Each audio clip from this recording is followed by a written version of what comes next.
Selamun aleyküm əziz dostlar. Bugün də çıxmaq qərarına gəldim sizinlə. Bugün düzdür tarixi günümüzdür, martın 31-idir, soyqırım günümüzdür. Düzdür rəsmi dövlət tərəfindən qeyd edilməsə də, rəsmi matəm olmasa da qeyri-rəsmi matəmdir.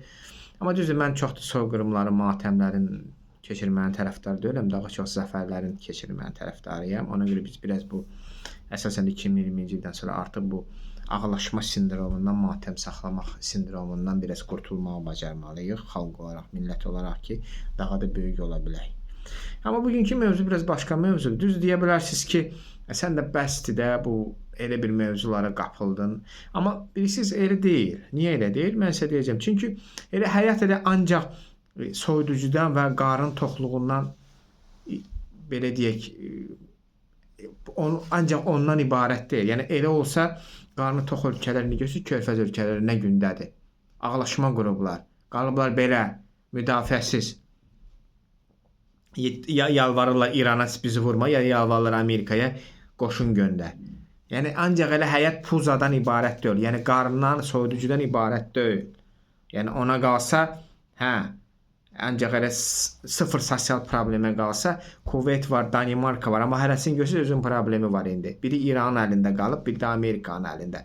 Birinin əlindən Amerika Qreenlandın ən böyük adasını alır. Ən böyük adasını yeganə böyük adadır, Avropanın ən böyük adasını əlindən alır. Qalıb belə Avropa Birliyindən ondan bundan kömək istəyir, amma çox da qarnı tox ölkədir. Yəni ki, sosial rifah və s. yüksək səviyyədə. Bir də körfəz ölkəsidir, o da çox da qarnı tox, sosial rifah yüksək səviyyədə. Kuveyt, Qatar, Birləşmiş Ərəb Əmirlikləri qalıblar indi İranın əlində. İrandan İsrailin əlində. Ona görə ideologiya lazımdır. Hörmətli bəylər və xanımlar, ideologiya olmayanda, Danimarka, Kuveyt ola bilərik. Amma ideologiya olmayanda sonra Danimarka, Kuveyt olaraq da bizim elə burnumuzdan gətirərlər ki, ilim. Qalarıq mərdiyə. İndiki bə var, Birləşmiş Ərəb Əmirlikləri, Dubay. Dubay deyir. Dubay indi qalıb adına uyğun olaraq indi məliyə. Bax elə qalarıq. Ona görə mən bu mövzulara tez-tez qadirəm. Bəlkə maraqsız ola bilər, əsas bizdə başqa mövzulardır, sosial, dedikodu, belə və s. və ellərinə qulaq asırıq və s. Amma bəzən mən ideologiya tərəfdən və dövlətin ideologiyalı olmağın tərəfdarıyam. Soyuducudan əvvəl. Yəni deyirlər, Zəngəzur nəyimizə lazımdır? Bax, Zəngəzur nəyimizə lazımdır? Yox. Zəngəzur da lazımdır.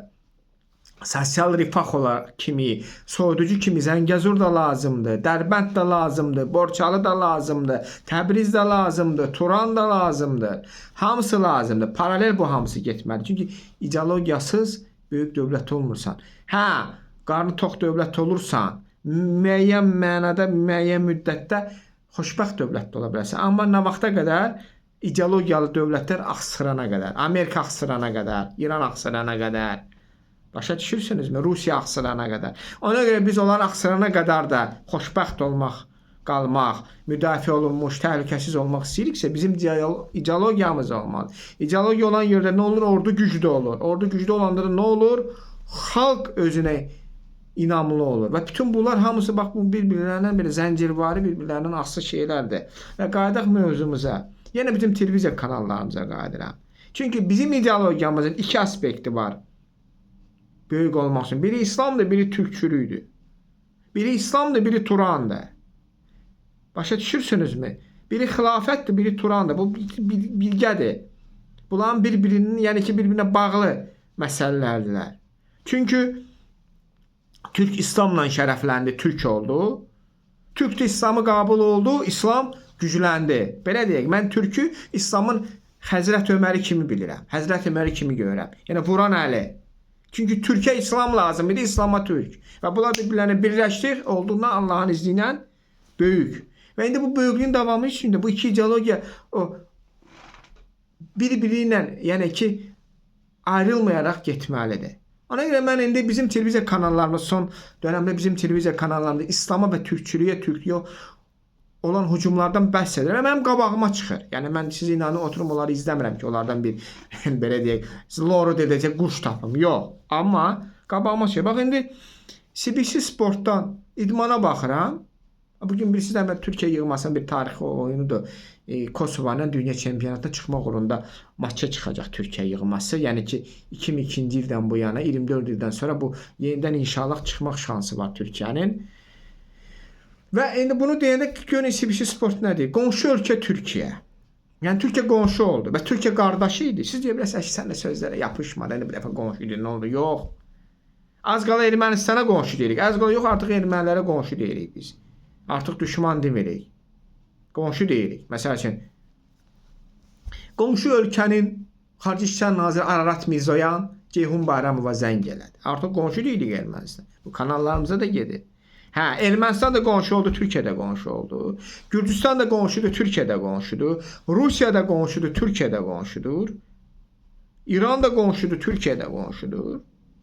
Hə, bu elə bu nə oldu bə? Bu bizim və heç də bu aparıcının savadsızlığından, öz fəaliyyətindən irəli gəlmir. Aparıcı savadsız ola bilər, öz fəaliyyətlə məşğul ola bilər, bilərəkdən deyə bilər, bəs kanal rəhbərliyi hara baxır? Çünki kanal rəhbərliyi də elə aparıcı ağıldadır. Türkiyə qonşu oldu. Onsuz da Türkiyə segmentində Azərbaycana qarşı münasibət dəyişir bu İsrail məsələlərinə görə. Artıq Türkiyəni qonşu edirik. Hə, İsraillə dost olmuşuq deyə artıq Türkiyə qardaşdan qonşuluğa düşür.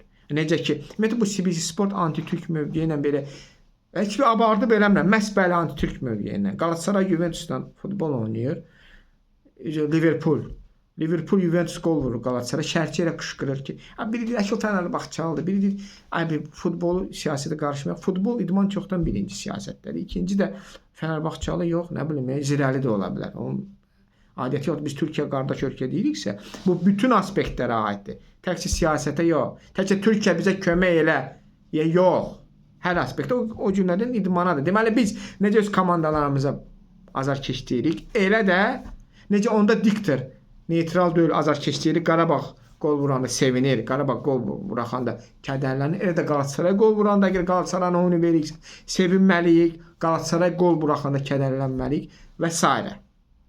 Əgər qardaş deyiriksə, bir millət, iki dövlət deyiriksə, təbii müttəfiq deyiriksə, bu elə 31 mart, elə belə mövzuya da uyğundur. 31 mart niyə başımıza gəldi 1918-də? Çünki yanımızda Türk yox idi, erməninin yanında Rus var idi. Bizim yanımıza Anadolu Türkü yox idi, Osmanlı Türkü yoxdur. Biz nə vaxt 31 Martın intiqamını aldıq? Osmanlı Türkü, Anadolu Türkü köməyimizə gəlib 15 sentyabrda Bakını azad edəndə və həmən o azad ediləndən sonra bizim o əhalimiz ermənilərin 31 Martında etdiyi qırğınlar 2 qat intiqamını aldı ermənilərdə. Düzdür, bunu tarixçilərimiz gizlədir, amma gizlətmək lazım deyil. İntiqamı da şərəfdən demək lazım. Necə ki, ermənilər şərəflə Nijdenin və Asalanın intiqamından danışırlar. Eləmişik, düz eləmişik, biz o intiqamı almışıq. Elə də biz də deməliyik, 31 Martın intiqamını biz 15 sentyabrda aldıq. 15 sentyabrdan sonra aldıq. Osmanlı Anadolu türkləri köməyimizə gələndən sonra biz, yəni artıq ermənilərdən də artıq, ruslardan da, onlara kömək edən ruslardan da, onlara kömək edən ingilislərdən də. Çünki həmən dönəmdə Bakı təkcə, Azərbaycan böyük hissəsi təkcə erməni yox, erməni rus İngilis işğalının altındaydı. Sentrakaspiya hakimiyyəti. Necə ingilislər qaça-qaça tərk elədilər Bakını, Osmanlı toplarının səsini eşidən kimi. Və indi də ingilislərin axı burada qəbərən əskərlərinin qəbri var axı, biz onların hətta biz onları mühafizə edirik. Buna da fəxrlə deyirik ki, biz işğal edənləri mühafizə edirik. Biz onda gəlin daşnaqları da mühafizə edək də. Olan da burada 100% qəbirləri var, qəbərən qəbirləri. Rus bolşeviklərini də mühafizə edək də. Yəni ki, bu tolerantlıq buna ad qoymuşuq. Bu tolerantlıqdır, bu antimillidir, bu mankurtluqdur. Amma bu da bu iqtidarın başqa simasıdır. O haqda da danışmışıq, lazım gələndə inşallah yenə danışacağam. Amma mövzunu qarşıdırmaq istəmirəm. Yəni Azərbaycan telekanallarında nə gedir? Son müddətdə bu anti-İslam və anti-Türk. Yəni biz bunu görürük. İndi də Türkiyə qonşu dövləti oldu. Yəqin Türkiyə Kosova ilə oynayanda da indi CBC versəydi onu, Kosova gol vuranda yenə diktir elə qışqırardı. Gol belə. Qışqırmaq mən onu deməzəm, başqa bir məşhur bir səs var, onu deyərdim, amma indi təhkir eləmək istəmirəm. Elə eləyərdi. Bu hara gedirik biz? Yəni mən sizi inandırıram, Türkiyənin bizə yox, bizim Türkiyə ehtiyacımız var. Yəni İsrailə çox da həvəslənib, İsrail özü görsünüz nə gündədir. Amerika özü də palçığa düşüb, palçıqdan çıxa bilmir. İsraillə bir yerdə. İsrailin palçığına düşüb, düzdür bizim Erasana başqa söz deyirlər. İndi mən palçıq deyirəm, qeyri-etikdir. Girib İsrailin palçığına çıxa bilmir. Trump indi gündə bir dənə söz deyir, qeyri-ciddi, qeyri-ciddi. Yəni biz belə kimə güvənirik? Amerika mı, Trumpla dostluğa mı güvənirik? Yoxsa İsraillə mi dostluğa güvənirik? Türkü, vəfalı türkü belə özümüzdən belə itəliyirik. Yəni əgər biz türklə qardaşlıqsa, türklə bir millət ikidir. Yəni biz də türkük.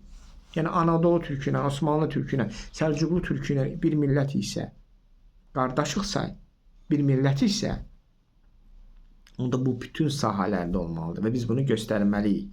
O cümlədən idman sahəsini. Yaxşı ki, bu idmandır, bu diktor neytral olmalıdır və s. elə deyil. Elə olmur. Və durub burada Əşi Qarabağın oyunda da bəzi Türkiyəli diktorlar qışqırırdı. Onlar da səhv eləyirlər. Amma bəzi Türkiyəli diktorlar Can Azərbaycan deyib qışqırırdı. Amma mən nəsə Türkiyənin qollarına elə qan Türkiyə deyib qışqıranlar görmürəm. Amma Türkiyə artıq dost ölkədir. İstər siyasi, istər iqtisadi, istər artıq idman aspektdə Türkiyəni belə itələməklə məşğul ol. Artıq sən demə Türkiyə biri çıxır orada debatda biabır olub durub deyir ki, Türkiyə atom bombası paktı imzalayıb. Baxın, Türkiyə niyə nüvə silahına olmamalıdır? Türkün o ağlı yox. Sən demə, Cudun o ağlı var, İngilisin o ağlı var, amma Türkün ağlı yoxdur. Rusun o ağlı var, amma Türkün o ağlı yoxdur. Türkiyə buna qarışmasın, getməsin də. Buna artıq açıq-aydın iqtidar tərəfindən maliyyələşən adamlar, saytların rəhbəri adından, həm siyasi politolog adından bunu danışırlar və sonra biabırçı mövqeyində debatda biabır olandan sonra xalq da onun üzrə tüpürəndən sonra hələ bir müdafiə etməyə də çalışır. Yəni biz bu hamısı da bunlar biz görürük iqtidarın tərəfindən mühaliləşən və istər media resurslardır, istər şəxslərdir və s. anti-türk, anti-İslam bu mövqeyinə. Və mən də bunu danışmaq üçün borc bilirəm və biz bilin. Biz sizə Allahın izni ilə bu ölkəni qapatmayacağıq. Nə İslami baxımdan, nə türkçülük baxımdan, nə türklük baxımdan. Bunu biləsiniz. Siz kim istəyirsiniz olun. Sizin arxanızda kim istəyirsə dursun. Biz Allahın izni ilə sona qədər sizin kimi ünsürlərlə və ən böyük ünsürlər Azərbaycanda anti-İslam və anti-türk tutan kəslərdir, şəxsləri. Kimliyindən asılı olmayaraq. Sona qədər Allahın izni ilə mübarizə aparacağıq. Siyasi səhnədə də, iqtisadi səhnədə də, idman səhnəsində də, küçə səviyyəsində də, meydan səviyyəsində də, zindan səviyyəsində də, dövlətçilik sahəsində də, hər bir sahədə, hər bir miqyasda inşallah.